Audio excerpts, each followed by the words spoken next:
Alright, so now we're going to talk about dividing decimals, and we're going to start with dividing a decimal by a whole number. So let's say we had the problem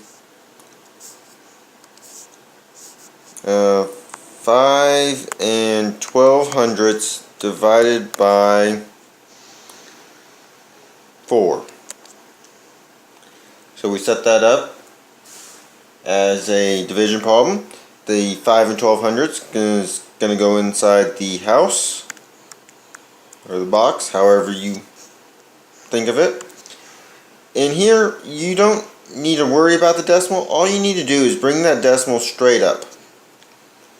So now, we're just going to divide like we normally do.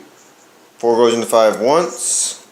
5 minus 4 is 1. Bring down that 1. 4 goes into 11 twice. 2 times 4 is 8. Subtract. 11 minus 8 is 3. Bring down that 2. 4 goes into 32 8 times. So 5 and 12/100 divided by 4 is 1 and 28/100.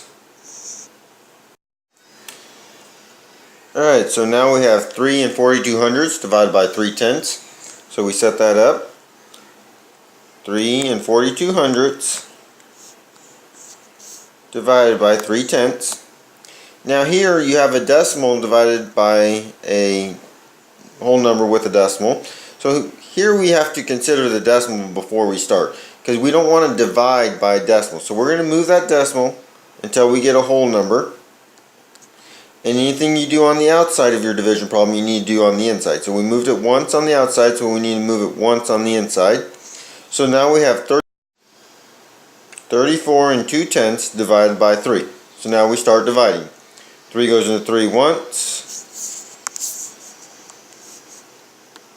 Subtract, you get 0, bring down that 4. 3 goes into 4 once. Subtract, you get 1.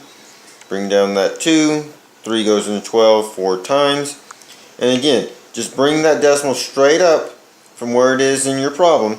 And so 3 and 42/100 divided by 3/10 is 11 and 4/10. One more example, we have 90 divided by 36/100, so 90 goes inside.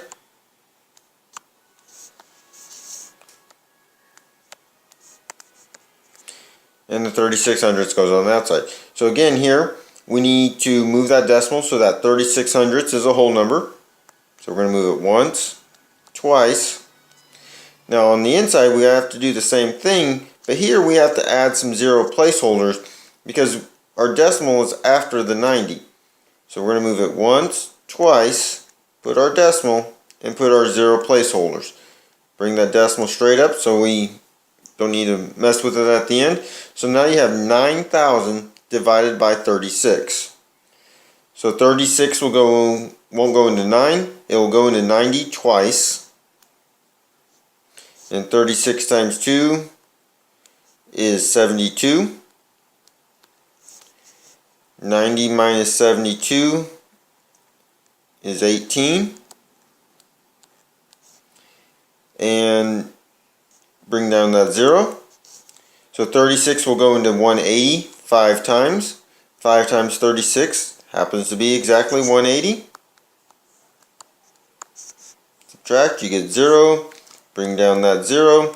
36 goes into 0 0 times. So your answer is 250. So 90 divided by 36/100 is 250.